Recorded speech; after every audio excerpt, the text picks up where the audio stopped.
The morning began like any other Wednesday in the affluent neighborhood of Riverside Heights, Seattle. Dr. Maya Richardson stood in her front yard, tending to the garden she had carefully cultivated over the past 3 years. The sun cast a warm glow over the manicured lawns and expensive homes that lined Oakwood Avenue. Maya, a 44-year-old woman with dark skin and gentle eyes, wore casual gardening clothes as she directed water from her sprinkler toward the bed of tulips near her walkway. Her 2-story colonial home, painted cream with forest green shutters, stood as a testament to years of hard work and dedication. Inside, her briefcase waited by the door, filled with important documents for her afternoon appointments. Her husband, Dr. Marcus Richardson, an orthopedic surgeon, had left hours earlier for his shift at the medical center. Maya hummed softly as she adjusted the water flow, completely unaware that her peaceful morning was about to become a nightmare. Across the street, patrol car number 847 rolled to a stop. Behind the wheel sat Officer Brandon Mitchell, a 36-year-old veteran of the Seattle Police Department with 14 years of service. His jaw clenched as he observed Maya working in her yard. He turned to his partner, Officer Kevin Torres, a rookie with less than a year on the force. Brandon pointed toward Maya and said something that made Kevin shift uncomfortably in his seat. Without waiting for a response, Brandon opened his door and stepped out onto the pavement. Kevin remained in the vehicle, his instincts telling him something was wrong, but his inexperience and fear of contradicting his senior partner kept him silent. Brandon's boots hit the sidewalk with purpose as he crossed the street, his hand resting near his duty belt. Maya noticed the approaching officer and turned off her sprinkler, straightening up with a polite smile. She greeted him with a friendly good morning, asking if there was anything she could help him with. Her voice carried the calm professionalism she had developed through years of her career. But inside, her heart began to beat faster. Something about the officer's body language seemed confrontational. Brandon stepped over the decorative border of her property without asking permission, his shadow falling across the flower bed Maya had been watering.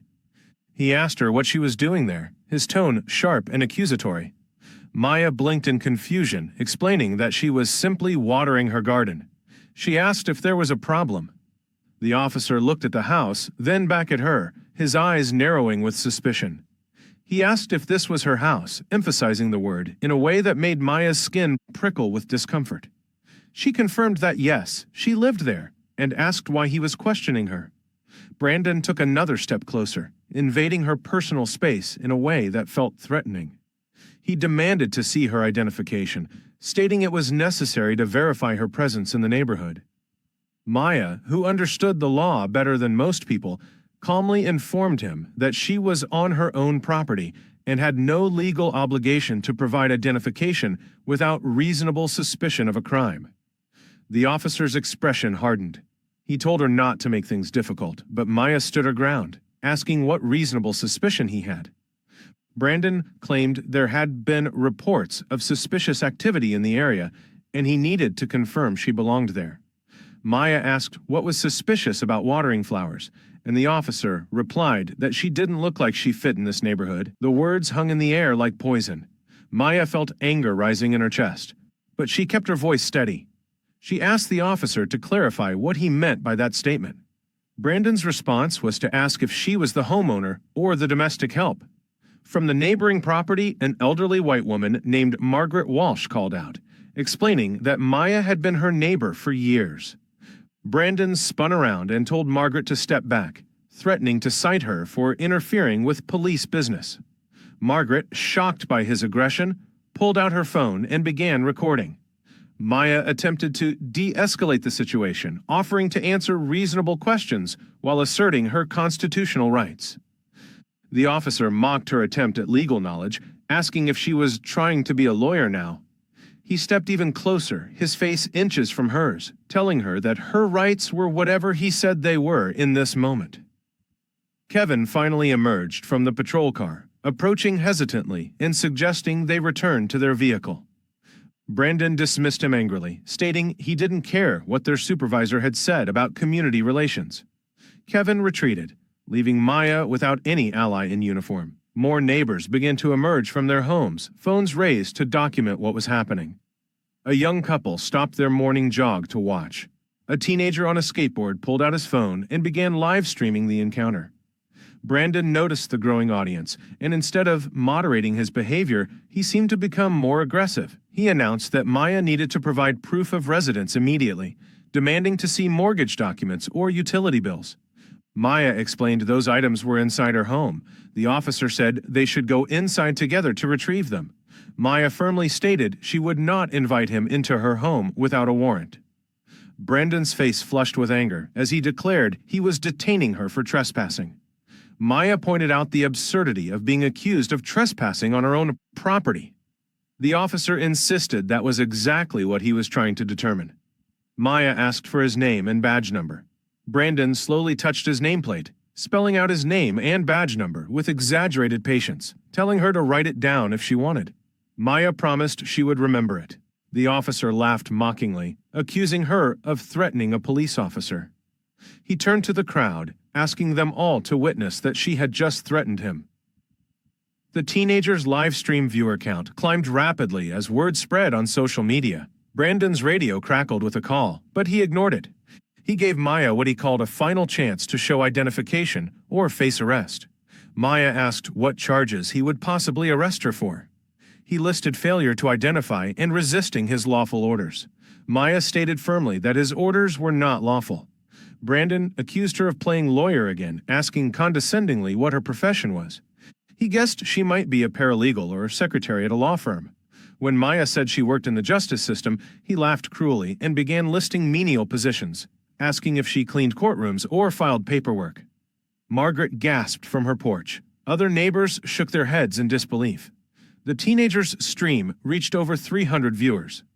Maya maintained her composure, telling the officer he was making a serious error in judgment.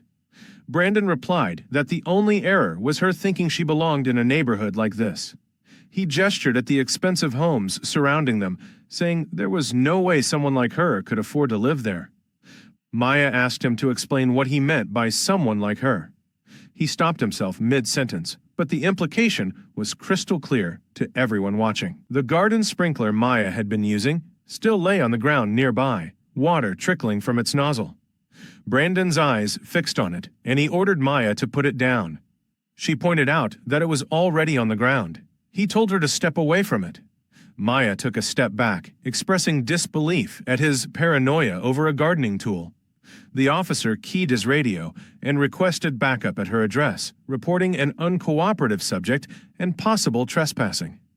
Kevin's voice came through, urging him to reconsider, but Brandon shut him down. More neighbors gathered, a dozen phones now recording from different angles. Maya looked at the crowd, seeing Margaret with tears streaming down her face, seeing the young couple holding each other in shock, seeing elderly Mr. Patterson nodding at her in silent support. She made a decision. She told Officer Brandon that she would slowly reach into her pocket to retrieve her identification. He ordered her to keep her hands visible. She explained that her ID was in her back pocket and she needed to reach for it. He reluctantly agreed, but warned that any sudden movement would result in consequences, his hand moving toward his weapon. The crowd murmured anxiously as someone shouted that he was threatening her. As Maya shifted to reach her pocket, her foot accidentally caught on the sprinkler hose. She stumbled slightly, and the hose jerked, sending a small spray of water upward.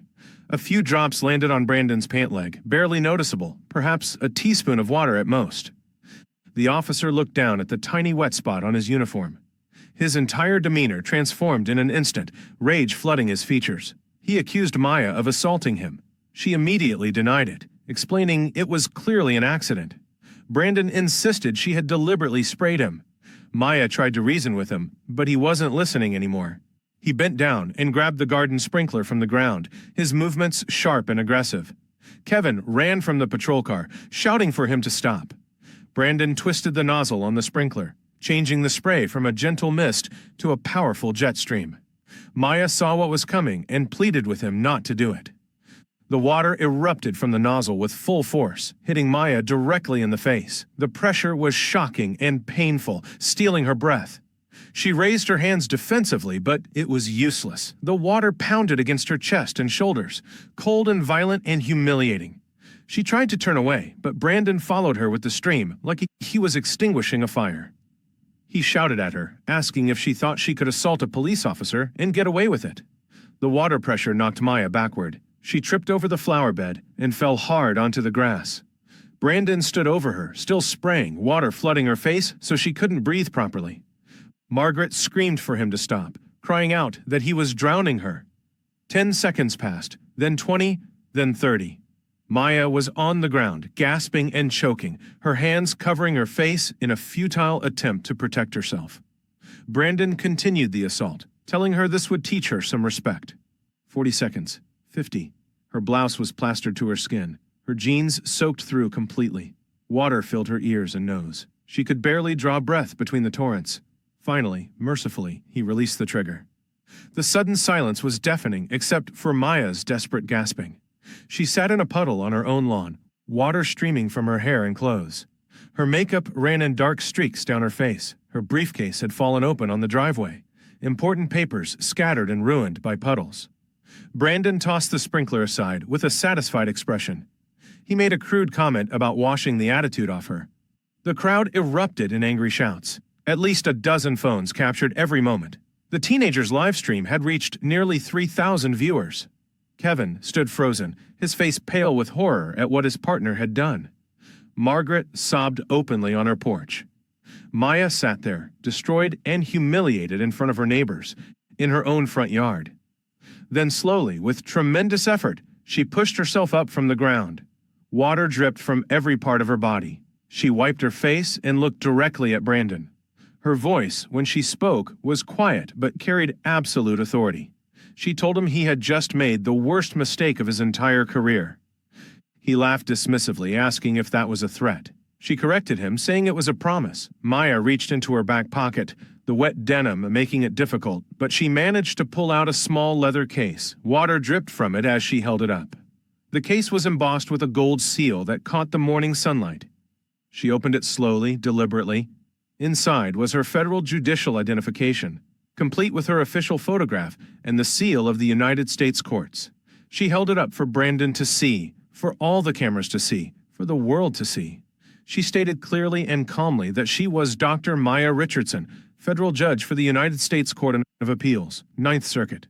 The color drained from Brandon's face instantly. His mouth opened and closed, but no words came out. Maya's voice cut through the shocked silence like a blade. She informed him that he had just physically assaulted a federal judge on her own property in full view of approximately 40 witnesses. Brandon's hand began to tremble. The badge case gleamed in the sunlight, its gold seal unmistakable and official. He stammered that it had to be fake, that it couldn't be real.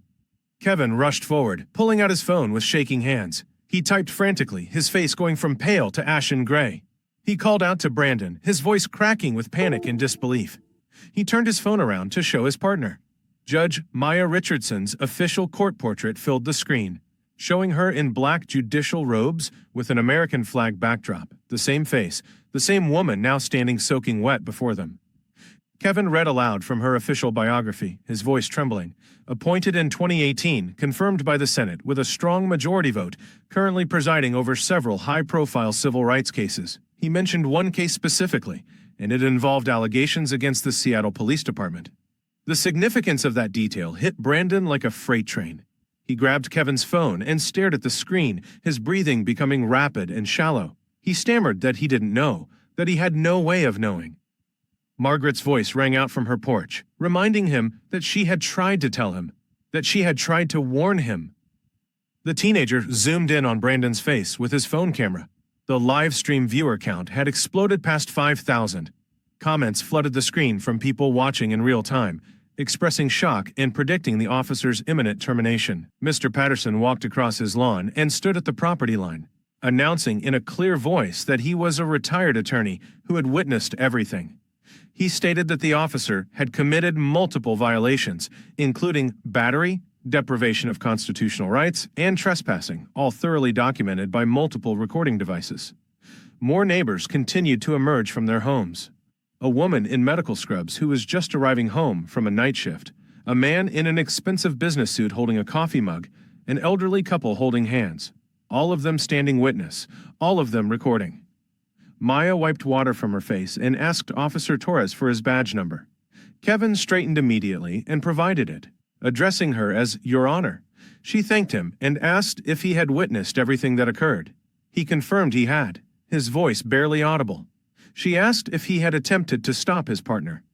Kevin admitted he had tried, but not hard enough. Maya acknowledged his honesty. Brandon spun on his partner, telling him to shut up. Kevin took a step back and refused. He told Brandon he wouldn't go down with him for this. Maya pulled her phone from her other pocket. Remarkably, it had survived the water assault. She tapped the screen and found it still functional. She announced she was calling Police Chief Rebecca Patterson directly. Brandon's knees nearly buckled. He caught himself, stammering a plea. Maya put the call on speaker so everyone could hear. The phone rang twice before a professional voice answered, identifying herself as Chief Patterson. Maya stated her name and title, explaining that she needed the chief to come to her home immediately. She provided her address and stated that one of the department's officers had just physically assaulted her in her front yard after accusing her of trespassing at her own home. There was a long pause on the other end of the line. Then Chief Patterson's voice returned, tight with barely controlled fury. She asked which officer was involved. Maya provided Brandon Mitchell's name and badge number. Another pause, even longer this time. The chief's next words were an expression of shocked disbelief. She stated she would arrive within 10 minutes and was bringing internal affairs investigators with her. She instructed Maya not to let the officer leave the scene. Maya thanked her and held the phone out toward Brandon, informing him that the chief would like to speak with him. His hand shook so violently he nearly dropped the phone. He raised it to his ear, taking it off speaker. But the crowd had gone so quiet that everyone could hear Chief Patterson's voice coming through clearly. She demanded to know what he had done. He stammered about a misunderstanding. She cut him off, stating that there was no misunderstanding about assaulting a federal judge. He tried to explain that he didn't know who she was. The chief's response was withering, asking if that made assault acceptable as long as the victim wasn't someone important. He denied that was what he meant. She told him to turn over his badge and weapon immediately, informing him he was suspended effective that instant. His face crumbled as 15 years of his career evaporated. He pleaded with her, mentioning his family and his mortgage and his years of service. She coldly informed him that he was no longer employed, using the past tense. She told him to return Judge Richardson to the phone. He handed it back with a trembling hand that accidentally brushed against Maya's. He jerked away as if burned. Maya took the phone off speaker and pressed it to her ear. The conversation that followed was private, but her expression told the story. She listened, nodded, glanced at Brandon with an unreadable expression. She confirmed she would file a formal complaint through proper channels. She acknowledged she understood the procedures. She thanked the chief and ended the call. Maya then addressed the crowd, asking Margaret, Mr. Patterson, and anyone else who had witnessed the incident to save their video footage as they would be contacted by investigators. A chorus of affirmative responses came from the assembled neighbors. The young couple approached and offered to send their footage from 3 different angles to wherever it was needed. Maya thanked them for their courage in documenting what happened. The teenager with the live stream stepped forward and informed her that his video had gone viral with over 15,000 people currently watching. He asked if he should keep streaming. Maya considered for a moment, then told him yes, explaining that truth required sunlight. Brandon made a sound that was almost a whimper as he watched his life implode in real time with thousands of people bearing witness.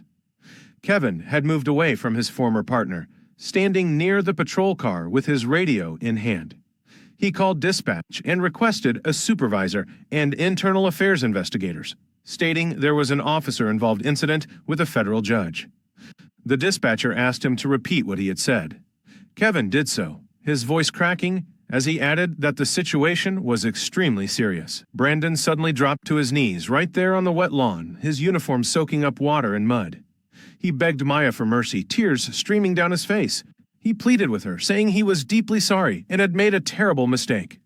Maya looked down at him, water still dripping from her hair and clothes, her body shivering from the cold. She told him calmly that he hadn't made a mistake, but rather a series of deliberate choices over the course of nearly an hour. He insisted he hadn't meant any harm. She told him he meant every word and every action, that he had profiled her, humiliated her, and assaulted her, all because he saw a black woman and assumed she didn't belong. He tried to deny it, but she cut him off sharply. She told him not to lie to her, not now, because the truth was captured on camera from multiple angles, his words and actions all thoroughly documented. He bowed his head, shoulders shaking with sobs. A news van suddenly pulled onto the street, Channel 7 News emblazoned on its side. A reporter jumped out, a woman in her 30s with dark hair pulled back professionally. A camera operator followed immediately behind her. The reporter took in the scene with experienced eyes. A soaking wet woman, a kneeling police officer, a crowd with phones raised. Her expression shifted to recognition and shock. She approached carefully, identifying herself as Lisa Park from Channel 7 News. She asked Maya if she could explain what had happened. Maya hesitated, then nodded. She walked toward the camera, water dripping with each step, her hair in disarray, her makeup streaked, but her voice absolutely steady. She stated her full name and title clearly for the camera. She explained that this morning she had been watering flowers in her own front yard when Officer Mitchell approached her. He had demanded to know what she was doing in this neighborhood. She recounted how, when she told him she lived there, he refused to believe her, accusing her of being either domestic help or a criminal. She described how he demanded proof that she could afford a home in this area. Brandon lifted his head, watching his career end on live television. Maya continued, explaining that when water accidentally splashed on the officer's uniform, he grabbed her garden sprinkler and assaulted her for nearly a minute at full pressure while she was on the ground, unable to breathe properly. Lisa Park's professional composure cracked for a moment, genuine shock showing through. Maya stated clearly that this happened because she was a black woman, and the officer could not comprehend that she might belong in this neighborhood, that she might have earned her place there through her own accomplishments. Behind her, Brandon's phone buzzed repeatedly as family members and friends saw the news coverage and social media posts, his entire world unraveling message by message. Maya continued her statement, emphasizing that this wasn't just about her personal experience. She explained that this represented every person of color who had been told they didn't belong, who had been harassed, humiliated, or worse by those sworn to protect them. A black SUV with government plates pulled up to the scene. A woman in a dark suit stepped out, her credentials identifying her as Special Agent Jennifer Chen from the FBI Civil Rights Division. She assessed the situation quickly and walked directly to Maya, showing her identification and stating she needed to speak with her about what had occurred. Maya nodded to the agent, then turned back to the camera for a final statement. She said that Officer Mitchell would face consequences for his actions, but he represented a symptom of a larger disease, a system that had allowed him to operate this way for 14 years without accountability. She emphasized that the system itself needed to change. Lisa Park thanked her for her statement, informing her that this would likely be national news within the hour. Maya responded that it should be, that it needed to be. Another vehicle arrived, an unmarked sedan. A sergeant emerged, an older black man with gray at his temples and the bearing of someone with decades of experience. He took one look at the scene and his jaw set in a hard line. He approached Maya and introduced himself as Sergeant Franklin Davis, expressing his deep apologies for what had happened. Maya instructed him that the scene needed to be preserved as evidence, every detail documented. He assured her it was already being done and that the crime scene unit was minutes away. Brandon remained on his knees, still crying, his world completely shattered. Kevin stood apart, giving his statement to Agent Chen in a low voice, making it clear he was separating himself from his former partner's actions. Margaret approached with a large towel and gently draped it around Maya's shoulders, telling her she needed to get warm. Maya accepted it gratefully, wrapping it tight around herself. She was shaking now from cold and delayed shock and the adrenaline that was finally crashing. She thanked Margaret for her bravery. Margaret insisted that Maya was the brave one. More official vehicles arrived in rapid succession. Internal affairs investigators, crime scene technicians, additional supervisors. Yellow police tape went up around the lawn, turning Maya's sanctuary into an official crime scene. Maya's phone rang. She looked at the screen and saw her husband's name. Marcus's voice exploded through the speaker the moment she answered, asking if she was okay, and saying he had just seen the news coverage. He told her he was leaving the hospital immediately. She assured him she was fine and asked him to come home. He promised he would be there in less than 10 minutes.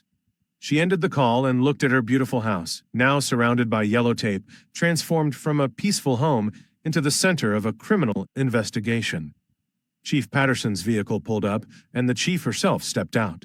She was a white woman in her early 50s, her uniform impeccably pressed, her expression set in grim determination. She walked directly to Maya and stated that she could not adequately express her horror at what had occurred. Maya responded that apologies meant nothing without substantive action. The chief promised there would be action, concrete and meaningful action. Chief Patterson turned to Brandon, who was still on his knees in the mud. She ordered him to stand up. He struggled to his feet, his legs shaking beneath him. She demanded his badge and weapon, stating that all department property was to be surrendered immediately. Kevin stepped forward and facilitated the transfer, taking Brandon's badge and service weapon. The chief held them up for a moment, stating that 14 years of service had been ended by 1 hour of hatred and prejudice. She dropped both items into an evidence bag. Brandon's face had gone blank with shock. He understood completely that he had lost everything. Maya stood wrapped in Margaret's towel, still dripping wet, but her posture shifted. The victim was becoming the authority figure once again. She addressed Brandon directly, stating that they needed to be absolutely clear about what would happen next. He looked up from his devastated sight, face red and eyes swollen from crying. She explained in precise legal terms that he had violated federal law, specifically Title 18, Section 242, deprivation of rights under color of law, which was a federal felony. He started to speak, but she cut him off, stating she wasn't finished. She added that he had also violated multiple state laws, including assault, official misconduct, and coercion. Agent Chen stepped forward with her notebook ready, asking Maya to describe for the official record the specific threats that had been made. Maya's memory was sharp, honed by years of judicial work. She recounted specific statements, asking who was paying for her house, suggesting it was paid for by criminal activity, threatening to call immigration despite her being native-born, calling her either a maid or a criminal. Brandon's face went white as each statement was entered into the federal record. She described how he had weaponized her own garden sprinkler, assaulting her for 53 seconds while she was on the ground, while she begged him to stop. The crowd remained silent, over 60 people now, phones still recording. Mr. Patterson stepped forward at Maya's request. She asked him to confirm his background as a retired attorney. He stated he had practiced civil rights litigation for 3 decades, specializing in police misconduct cases. Maya asked if he would be willing to provide expert witness testimony. He stated it would be his honor. Brandon's future defense attorney had just encountered another nightmare witness. Sergeant Davis approached and informed Maya that Chief Patterson had authorized taking Brandon into administrative custody. Maya acknowledged this was understood. Davis turned to Brandon and told him it was time to go to the station. Brandon didn't move, frozen in place. He found his voice and addressed Maya, his words broken by emotion. He begged her to understand he had a wife and children who needed him. Maya's expression didn't soften. She told him he should have considered his children before he chose to humiliate someone's mother. He said he would do anything she asked, resign, apologize publicly, whatever she wanted. She informed him he would do all of those things whether he wanted to or not. He pleaded with her not to destroy his family. She responded coldly that she wasn't destroying his family, that he had done that himself when he chose hatred over his duty to serve and protect. A car suddenly screeched into the driveway. A woman in medical scrubs jumped out, her brown hair pulled back in a hasty ponytail. She was Brandon's wife, Jessica Mitchell. She called out his name as she ran forward, then stopped abruptly as she took in the full scene. The cameras, the crowd, the yellow tape, the destroyed look on her husband's face. She demanded to know what he had done. He couldn't meet her eyes. Kevin stepped forward and quietly explained the situation to her. Her face cycled through confusion, to horror, to rage. She screamed at Brandon, asking how he could have assaulted a federal judge. He stammered that he hadn't known who she was. Jessica's response was scathing, asking if that made it acceptable, pointing out that he had used a hose to spray someone in her own yard regardless of her profession. She said their children would see this. She broke down crying, but they were tears of anger, not sympathy. She asked how she was supposed to explain this to their daughter and son. Jessica walked over to Maya and stood before her with tears streaming down her face. She told the judge she was profoundly sorry for what her husband had done. Maya's voice softened slightly as she assured Jessica that she wasn't responsible for his choices. Jessica shook her head and said she was responsible for what she taught their children, and they needed to see accountability for terrible actions. She turned to face Lisa Park's news camera directly. She identified herself as Jessica Mitchell, stating that Brandon was her husband, but that what he had done that day was evil, racist, and completely unforgivable. She announced she stood with Judge Richardson. The crowd murmured in shock. Brandon stared at his wife in disbelief. Jessica walked to her car without another word and drove away, leaving her husband to face the consequences alone. The silence that followed was crushing. Chief Patterson asked Maya directly if she would be pressing charges. Maya stated clearly that she would be pursuing both federal and state charges, every applicable charge available under law. The chief confirmed that the FBI would take the lead on federal charges, while the district attorney would handle state charges. Maya asked how many complaints Brandon had accumulated during his career. The chief looked at Sergeant Davis, who checked his phone and reported the numbers. 12 excessive force complaints, 39 documented stops of minorities in predominantly white neighborhoods, 4 settled lawsuits costing taxpayers over $1 million. The crowd erupted in angry shouts, demanding to know how such an officer was still allowed to work. Chief Patterson's expression showed something like shame as she admitted that was exactly what would be investigated thoroughly. Maya told the chief that promises weren't sufficient anymore. She demanded concrete action and meaningful reform, stating this needed to be the last time anyone was terrorized in their own neighborhood. The chief gave her word that changes would be made. Maya responded that words had brought them to this point, but only action would lead them out. A car pulled into the driveway, and Dr. Marcus Richardson emerged before it had fully stopped. He ran to his wife, calling her name. Maya collapsed into his arms, the strength that had held her together finally cracking. She shook against him while he held her tight, whispering that he had her and she was safe. Marcus looked at Brandon with fury in his eyes, telling him he was fortunate there were so many witnesses present. Maya's muffled voice asked him to let the law handle it. Marcus forced himself to breathe and regain control.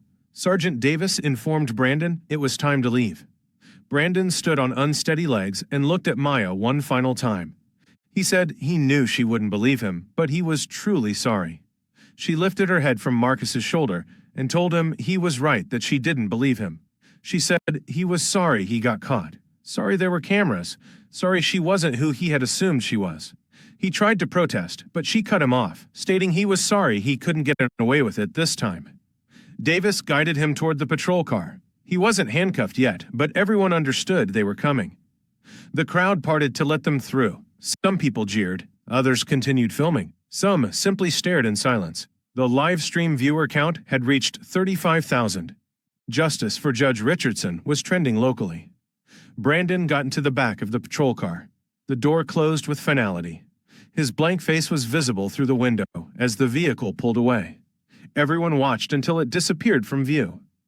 Maya turned to address all the cameras and the assembled crowd. Her voice carried strong and clear despite everything she had endured. She stated that what happened that day would not be swept away, minimized, or forgotten. She promised that every video, every witness statement, every piece of evidence would ensure Brandon Mitchell faced justice. She paused for emphasis before continuing. She said that more importantly, this incident would force change in a system that had allowed him to operate for 14 years, that had ignored 12 complaints, that had paid over $1 million to keep victims quiet. Lisa Park's camera continued rolling as Maya spoke directly into the lens. She explained that she was a federal judge with power and resources, and yet she had still been attacked, still been assumed to be a criminal. She told viewers to imagine what happened to those without her advantages, those who couldn't fight back, those who didn't have credentials to reveal their authority. The crowd was completely silent, absorbing every word. Maya declared this was not an ending, but a beginning of accountability, of reform, of genuine change. She wrapped the towel tighter around her shaking body and thanked everyone for their courage in recording and witnessing what had happened. She told them they had saved more than just her that day. The crowd began to applaud. The sound building and building. Margaret wiped away tears. Mr. Patterson nodded with respect. The teenagers raised their phones higher. Maya delivered her final statement, saying that change happened when people refused to accept injustice. She said that 50 people had refused to accept it that day, and now the world was watching. 2 hours later, Seattle Police Department headquarters was in complete chaos. Chief Patterson stood in the command center with every phone line lit up. Media requests flooded in alongside calls from city council members and federal investigators. Her assistant rushed in with updates, informing her the mayor was on line 3 and the FBI director was holding on line 5. She instructed her assistant to tell the media there would be a press conference at 4 p.m. and to connect her to the FBI director immediately. She listened to the call, her expression growing harder. She confirmed full cooperation would be provided, stating every file and every complaint would be made available. After ending that call, she looked at her assembled team and informed them a federal investigation by the Civil Rights Division was launching, with investigators flying in that evening. Internal Affairs Detective Sarah Martinez entered carrying a thick file labeled with Brandon's name. She told the chief she needed to see the personnel record immediately. Inside were 12 excessive force complaints, every single one marked as unfounded, all signed off by Captain Thomas Reynolds. The chief asked where Reynolds was. Martinez reported he had called in sick that morning before the incident occurred. The chief remarked on the convenient timing and ordered him contacted immediately, instructing that if he didn't answer his phone, officers should be sent to his home. The door opened and District Attorney Robert Chen entered, his expensive suit and sharp demeanor reflecting his reputation. He asked the chief to tell him they had a prosecutable case. She pulled up her laptop and told him to watch. D.A. Chen viewed the footage, his expression darkening with each passing moment. When Brandon's cruel laughter could be heard, his hands curled into fists. He asked how long the assault lasted. The chief confirmed 53 seconds of continuous attack. Chen closed his eyes briefly before listing the charges: assault in the 3rd degree, official misconduct, coercion with a hate crime enhancement. He acknowledged the police union would fight the charges. The chief responded that they should let the union try, then revealed she had Brandon's text messages from that morning, including ones that used racially charged language about the neighborhood. Chen recognized the racial animus was clearly documented and added that if Captain Reynolds had covered up complaints, he could be charged with obstruction and conspiracy, making him an accessory to everything that followed. Meanwhile, back at Maya's home, crime scene tape covered everything. FBI teams photographed the damaged flower beds, the scattered papers, and the garden sprinkler that was now evidence in a federal case. Agent Chen interviewed neighbors methodically. Margaret sat on her porch, her voice shaking as she recounted events. She explained she had told the officer that Maya was her neighbor, but he had threatened to arrest her for speaking up. Agent Chen asked if she felt intimidated. Margaret said she had been terrified but couldn't remain silent. The agent wrote notes and told Margaret her courage had saved the case. Inside the house, Maya sat at her kitchen table, wearing dry, comfortable clothes, with her hair wrapped in a fresh towel. Marcus brought her tea, but she hadn't touched the first cup, and it had grown cold. He encouraged her to eat something. She said she wasn't hungry. Marcus sat beside her and took her hand. She confessed that every time she closed her eyes, she saw Brandon's face, heard his voice, and felt the water. He told her it wasn't her fault. She acknowledged she knew that intellectually, but knowing didn't stop the emotional trauma. Her phone buzzed constantly with messages. Chief Judge Morrison sent word that he was taking her off the court calendar for the following week, stating it was non-negotiable and she needed time to recover. D.A. Chen messaged that charges would be filed the next day, promising Brandon would face justice. The NAACP president sent support, stating they stood with her completely. The ACLU offered legal support for any civil action she might pursue. Maya set her phone down and put her face in her hands, saying that everyone would see her at her most vulnerable, soaking wet and seemingly helpless on her own lawn. Marcus gently lifted her chin and told her they would also see her stand up afterward, pull out her credentials, and refuse to be broken by injustice. She said she felt broken inside. He corrected her, saying she was hurt, which was different from broken. There was a knock at the door. Agent Chen needed Maya's formal statement for the federal case. Maya stood, and Judge Richardson returned in full force. She told the agent she was ready. The statement took 90 minutes and filled 20 pages of detailed notes. Every moment was documented with precision. Agent Chen confirmed a federal indictment would be filed within 72 hours, stating this was a priority 1 case. Meanwhile, Brandon sat at the police precinct, no longer possessing a badge, gun, or any authority. He would be formally arrested on Friday, giving him just 2 more days of freedom. He sat in an interrogation room, but not as an officer, as a subject of investigation. His union attorney, Richard Morrison, sat beside him with tired eyes, reflecting years of defending problematic officers. Morrison told Brandon not to say anything without his approval. Brandon asked what was going to happen to him. Morrison explained he was facing federal charges and state charges, potentially 15 years combined if convicted. Brandon repeated the number in horror, realizing his children would be adults by the time he was released. Morrison stated bluntly that he had assaulted a federal judge on camera with dozens of witnesses, making any defense nearly impossible. Brandon asked if they could negotiate a plea agreement. Morrison said possibly, but the federal prosecutors wanted significant prison time. Brandon broke down sobbing. Morrison didn't offer comfort because he had defended many bad officers over the years, but this case was utterly indefensible. The door opened, and Chief Patterson entered with termination papers. She informed Brandon that effective immediately, he was terminated from the Seattle Police Department. He protested that he was suspended pending investigation. She corrected him, stating the investigation was complete and the video evidence was conclusive. She told him he had violated department policy, state law, and his oath of office, and he was finished. The termination documents hit the table with finality. She gave him 48 hours to clear out his locker and informed him his benefits ended that night. She left without another word. Morrison slid the papers across to Brandon and told him to sign. Brandon asked what would happen if he refused.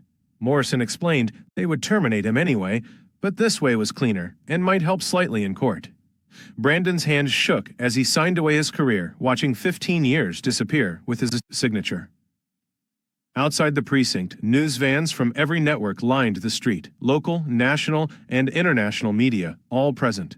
Lisa Park reported live with the building behind her, announcing breaking news that Officer Brandon Mitchell had been fired, and federal charges were expected within days. Behind her, protesters had gathered with signs reading "Justice for Judge Richardson," "End Police Racism," and "Accountability Now." 200 people were present, and the crowd continued growing. The sun set over Seattle, but the story was only beginning. Over the following week, the investigation exploded in scope. FBI Special Agent Chen led a task force with 6 agents assigned full-time. They subpoenaed everything: personnel files, emails, text messages, social media accounts. What they discovered was deeply disturbing. Brandon's private social media account revealed membership in a group called Seattle's Finest Truth Tellers, filled with racist memes, jokes about cleaning up neighborhoods, and photos of minority suspects with mocking captions. Text messages to other officers showed a pattern of racial animus, with messages like "spotted another one who doesn't belong and made a stop in Riverside Heights today to remind them whose streets these are." Dashboard camera footage revealed 16 instances where Brandon had deactivated his camera during traffic stops, all involving people of color. Agent Chen compiled a comprehensive timeline demonstrating a clear pattern and practice of discrimination. The Seattle Times assigned a veteran journalist, Michael Washington, to investigate the story.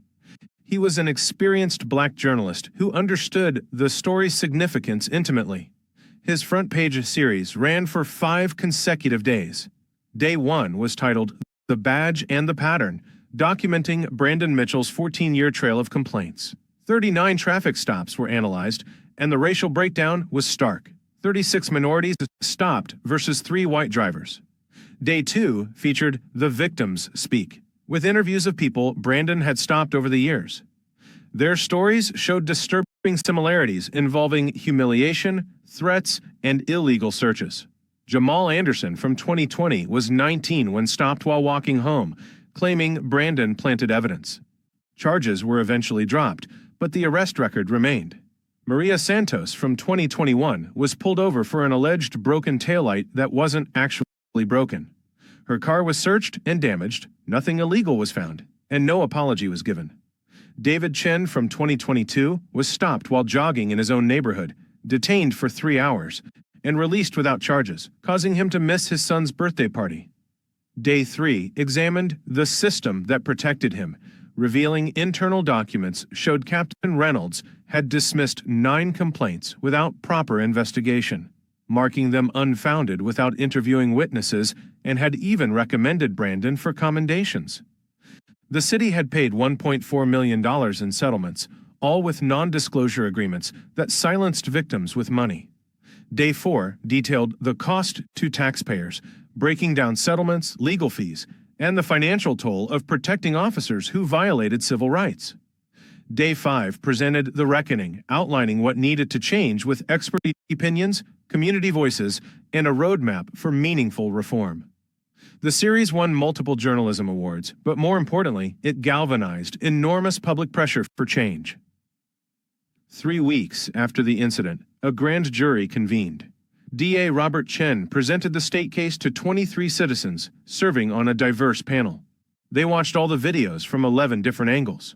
When the water hit Judge Richardson, juror number 6 audibly gasped and covered her mouth in shock. When Brandon's cruel laughter could be heard, juror number 9 shook his head in disgust.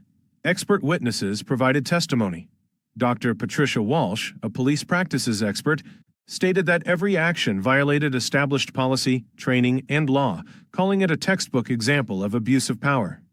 Dr. Raymond Torres, a psychologist specializing in bias, explained that Brandon's language showed clear racial prejudice, with phrases like, "You don't belong here," representing classic dehumanization tactics. Officer Kevin Torres testified about what he witnessed, his voice quiet as he admitted he should have stopped his partner and that he would regret his silence forever. The grand jury deliberated for only 40 minutes before returning a true bill. Indictments were issued on all charges: assault in the 3rd degree, official misconduct, and coercion. The hate crime enhancement was added by the jury themselves, demonstrating how clear the racial motivation was. Brandon's attorney received the news and called his client immediately, informing him the jury had added the hate crime enhancement, which carried a mandatory minimum of 3 additional years. Silence filled the phone line, followed by the sound of sobbing. 4 weeks after the incident, federal charges were officially filed. The Department of Justice Civil Rights Division completed their review of all evidence and handed down a federal indictment under Title 18, Section 242, Deprivation of Rights under Color of Law, carrying a maximum sentence of 10 years. Captain Thomas Reynolds was indicted separately on charges of conspiracy and obstruction under Title 18, Section 371. Both men faced potential federal prison time. Reynolds' wife filed for divorce the same day the indictment was announced. His attorney quit the case, citing ethical concerns. 2 months after the incident, Judge Richardson filed a comprehensive civil lawsuit. Attorney Gloria Martinez took the case, a renowned civil rights lawyer with 30 years of experience fighting police misconduct. At a press conference, Martinez stood at the podium with Maya beside her. She announced they were filing under 42 U.S.C. Section 1983 for civil rights violations. The lawsuit named Brandon Mitchell personally, the City of Seattle, and Captain Thomas Reynolds as defendants. She outlined their demands: $6 million in compensatory damages, $12 million in punitive damages, and injunctive relief requiring mandatory reforms throughout the department. Martinez stated this case would fundamentally change Seattle policing. Maya spoke next, her voice steady and strong. She explained she could have stayed silent, moved on, and pretended the incident never happened. But silence only protected a broken system. She stated she was fighting for everyone who couldn't fight back for themselves. The city attorney reviewed the case with growing concern and met with the city council. The city's liability was absolutely clear, and he recommended settlement. One conservative council member objected, suggesting they should fight the lawsuit. Martinez strategically released discovery documents showing emails proving the city had known about Brandon's pattern of behavior for years, had known about complaints, had paid previous settlements, and had done nothing to stop him. The city council voted 4-1 in favor of settlement. Their initial offer was $3 million plus a consent decree mandating reforms. Maya negotiated directly, stating she didn't want personal enrichment from this tragedy, she wanted systemic change. The final settlement was structured as $600,000 for Maya personally and $2.5 million designated for a police reform fund that Maya would help establish. The consent decree included mandatory body cameras that must remain active at all times, a civilian oversight board with subpoena power and independence, quarterly mandatory bias training for all officers, and an early warning system to flag problematic officers before they could cause serious harm. 4 months after the incident, the criminal trial began at the King County Courthouse with Judge Robert Harrison presiding. The media circus outside was enormous, with court TV covering proceedings gavel to gavel. Jury selection took 3 full weeks, ultimately seating a panel of 8 women and 4 men with significant racial diversity. D.A. Chen delivered his opening statement with quiet power. He stated that Brandon Mitchell wore a badge, carried a gun, and swore a sacred oath to protect and serve all citizens equally. He told the jury that on that morning, Brandon had betrayed everything his badge represented. He promised they would see the video evidence, hear from numerous witnesses, and ultimately deliver justice. Defense attorney Harold Brennan countered by arguing Brandon had made a serious mistake, but that mistakes were not crimes. He suggested Brandon had reacted poorly in what he perceived as a tense moment, which made him human rather than criminal. During the first week of trial, Judge Richardson testified, taking the stand after being sworn in. She walked the jury through every detail of that morning with calm, factual, and devastating precision. During cross-examination, Brennan attempted to attack her credibility, suggesting she had been argumentative with the officer. Maya responded that she had simply asserted her constitutional rights, which was not being argumentative, but rather exercising her legal protections. He suggested she had splashed Officer Mitchell first. She explained the garden hose had swung accidentally and that Brandon's response was grossly disproportionate and constituted clear assault. Brennan asked if she believed that, as a federal judge, she had power that others didn't possess. Maya paused thoughtfully before responding that, as a black woman in America, she faced the same vulnerabilities as everyone else, regardless of her professional position, and that day had proven it conclusively. 2 jurors were seen wiping away tears. Officer Kevin Torres testified next as the prosecution's star witness. His testimony was damning. He stated that Brandon had clearly profiled Judge Richardson, saying she didn't belong in the neighborhood based solely on her appearance. He admitted he witnessed the entire incident and that he should have stopped his partner much sooner. He stated he was deeply ashamed he hadn't acted more decisively. Neighbor witnesses followed in succession. Margaret Walsh testified that Maya was the kindest neighbor anyone could hope for, and that Brandon had judged her before exchanging a single word. Marcus Thompson, now 17 years old, explained he had recorded the incident because he knew no one would believe what happened without video proof, stating sadly that this was simply the world they lived in. Mr. Patterson testified that he had come to America seeking justice and opportunity, and that day he had witnessed a profound injustice that the community had a duty to correct. During the second week, video evidence was played in its entirety, 49 minutes of unedited footage. The jury watched in complete silence. Several jurors looked away during the water assault. Some cried quietly. All of them were visibly changed by what they witnessed. The third week saw the defense case collapse entirely. Brandon testified against his attorney's strong advice, attempting to appear remorseful. He stated he should have handled the situation differently and that he deeply regretted his actions. D.A. Chen's cross-examination was surgical and devastating. He asked Brandon to read aloud a text message he had sent that morning. Brandon's face drained of color. The text read, "Patrolling Riverside Heights today. Let's see what doesn't belong in this neighborhood." Chen asked him directly what he had meant by what doesn't belong. Silence filled the courtroom. Chen pressed again, asking if he had meant black people didn't belong there. Brandon whispered, "Yes," barely audible. Gasps erupted throughout the courtroom. The jurors' expressions visibly hardened. Character witnesses called by the defense failed to help. Even Brandon's own father testified weakly that his son had been raised better and he didn't understand what had happened to him.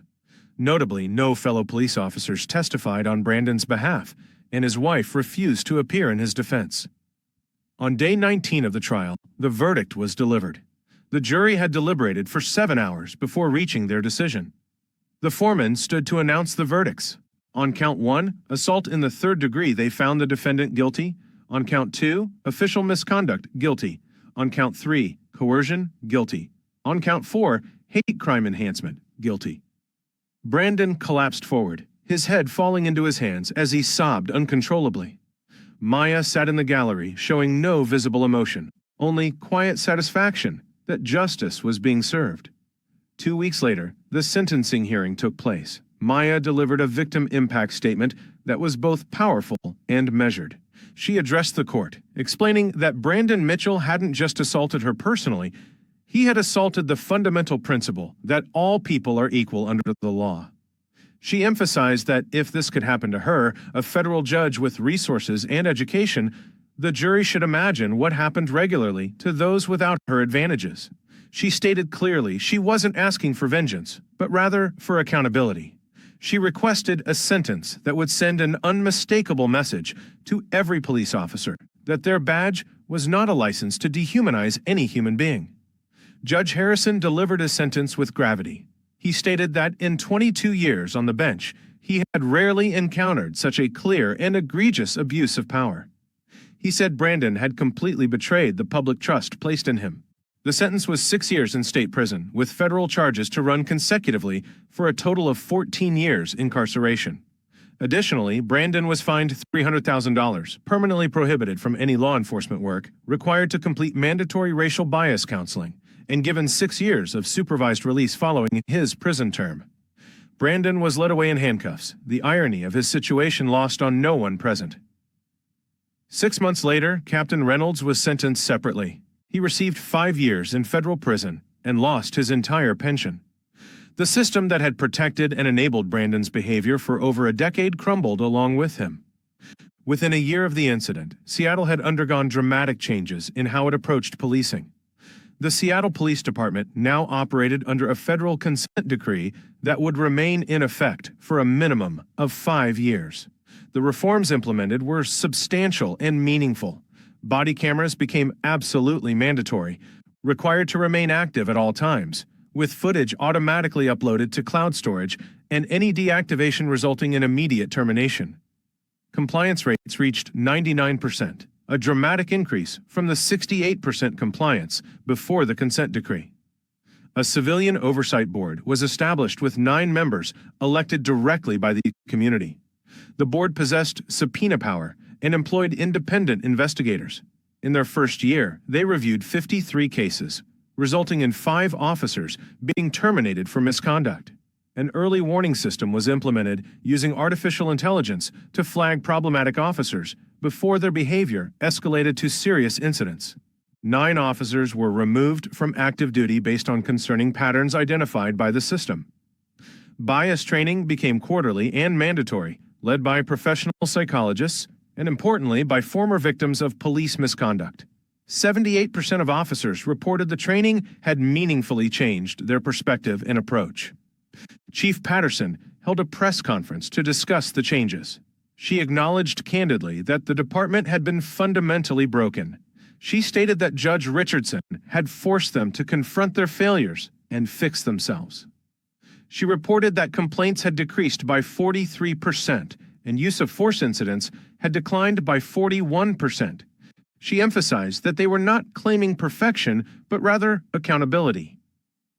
Judge Richardson created an organization called the Richardson Justice Initiative with a clear mission of empowering communities through legal support, citizen journalism training, and systemic advocacy. The initiative established a legal defense fund staffed by pro bono attorneys. In just 8 months, they had handled 142 cases, achieving 27 settlements and 5 successful prosecutions. They created a citizen journalism training program that trained 1,400 people in their first year and distributed 350 body cameras to community members for documentation purposes. A youth justice scholarship program was established, funded by Maya's settlement plus additional donations, providing 17 full scholarships named after victims of police misconduct. The initiative had grown to hold $3.2 million in assets. Marcus Thompson, now 18 and a high school senior, had seen his video reach 22 million views. Time magazine featured him in their annual list of influential teenagers. He was accepted to Howard University with a Richardson Initiative Scholarship, planning to double major in criminal justice and digital media. He still live-streamed regularly, covering city council meetings and police oversight hearings, and had grown his audience to 410,000 followers. Officer Kevin Torres, now Sergeant Torres at just 26 years old, led the department's ethical intervention training program. He taught officers that their duty was to the law and to the community, not to blindly support a problematic partner. He stated publicly that his silence during the incident with Brandon had nearly made him complicit in a serious crime. He spoke at national conferences and consulted with 14 other police departments around the country on reform efforts. He was engaged to be married the following month. Margaret Walsh, now 79 years old, had become an unexpected activist. She was a regular presence at city council meetings and served on the Richardson Initiative Advisory Board. She mentored young activists and spoke about how her perspective on police accountability had evolved. She stated that she had trusted police unconditionally for 79 years, but Maya had taught her that trust must be earned through consistent ethical behavior. Other victims who had been silenced by previous settlements found their voices through the Richardson Initiative. Mr. Patterson taught Know Your Rights workshops throughout the community. Jamal Anderson organized grassroots community action groups. Maria Santos, who had previously been too frightened to speak out, now shared her story at public forums. All of them remained connected through the Richardson Initiative Network. Brandon Mitchell was serving his sentence at Washington State Penitentiary. He worked in the prison library and taught GED preparation classes to other inmates. He was undergoing ongoing counseling with a psychologist who specialized in addressing racial bias. The psychologist reported he was beginning to genuinely understand the depth of his prejudice, though it remained a long and difficult road. Brandon had written multiple letters to Judge Richardson. She had chosen not to read them personally, but her assistant logged them all for potential consideration during parole hearings. His earliest possible release date was 2039. He was currently 38 years old and would be 52 at his earliest potential release. His children visited quarterly. His daughter Emma was now 9 years old, and his son Tyler was 6. His ex-wife Jessica had remarried. She was honest with the children, explaining that their father had hurt someone very badly and needed to face consequences for his actions. Brandon's elderly father visited monthly, always bringing recent photos of the grandchildren to remind Brandon of everything he had lost through his choices. Reynolds was incarcerated at a federal prison in Oregon, having lost his pension, his home, and his marriage. His request for early release was denied, with the parole board stating he had enabled systemic abuse and that his damage extended far beyond a single incident. The Richardson Act was passed into law in Washington state and signed by the governor. The legislation mandated body cameras statewide, required independent oversight mechanisms, implemented pattern tracking systems, and established clear accountability measures. California passed similar legislation shortly after. A federal bill based on the Richardson Act was introduced in Congress with bipartisan support. Law schools across the country began teaching the case as a landmark example. Richardson v. Seattle was cited in 28 federal cases within the first year, with many courts using it to challenge the doctrine of qualified immunity that often protected officers from civil liability. Netflix announced production of a documentary titled The Judge and the Garden Hose, scheduled for release the following spring. Judge Richardson returned to her chambers and resumed hearing cases and writing judicial opinions. She had become notably more vocal about addressing systemic racism within the justice system. She delivered the keynote address at the National Bar Association conference, stating that injustice anywhere represented a threat to justice everywhere, echoing the famous words of Dr. Martin Luther King Jr. At home, she gradually returned to gardening, though it took nearly 4 months before she felt comfortable doing so. Marcus installed an automatic sprinkler system because using a handheld hose remained too triggering. Her neighbors continued to wave and support her. Margaret still brought tea every Sunday afternoon. One evening, Maya sat on her porch watching the sunset with Marcus beside her. Margaret had just left after their weekly visit. Margaret commented that Maya had genuinely changed the world. Maya shook her head and said she had simply wanted to water her flowers that morning. Marcus responded that sometimes the world changed itself, but needed someone brave enough to provide the initial push. The roses in Maya's garden bloomed again, more beautiful than before. The red geraniums were vibrant and healthy. Everything was growing back stronger. People frequently asked Maya if everything she had been through was worth it. Her answer never wavered. She explained it was never a question of whether it was worth it, but rather a question of necessity. Brandon had seen a black woman and assumed she was powerless, which was his fundamental error. She acknowledged she had possessed advantages that many victims of police misconduct did not have, including her judicial title, her education, and her resources. She stated the victory belonged to everyone who had ever been profiled, harassed, or abused because of their race.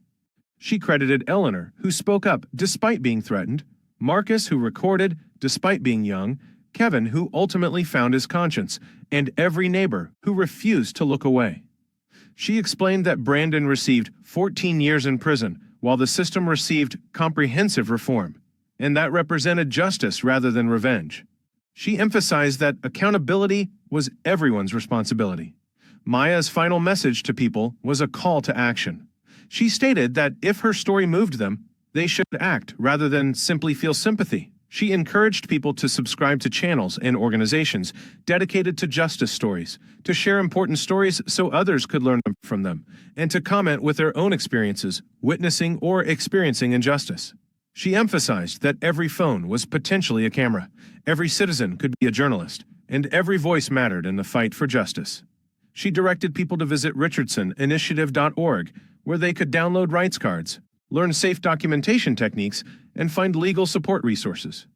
She posed a final challenging question. If you had been present that morning in her neighborhood, would you have filmed the incident, spoken up like Margaret did, or looked away and pretended not to see? She asked people to answer honestly and then commit to being better. She stated that justice needed all of us, not someday in the future, but today in the present. She asked what each person would do the next time they witnessed injustice, encouraging them to comment their answer and then actually live it. Her closing words were simple but powerful. Justice is a verb requiring action, so act accordingly. The sun set over Seattle as Maya sat on her porch, scarred by her experience but not broken, determined that her trauma would create lasting change that protected countless others from experiencing what she had endured on that terrible Wednesday morning.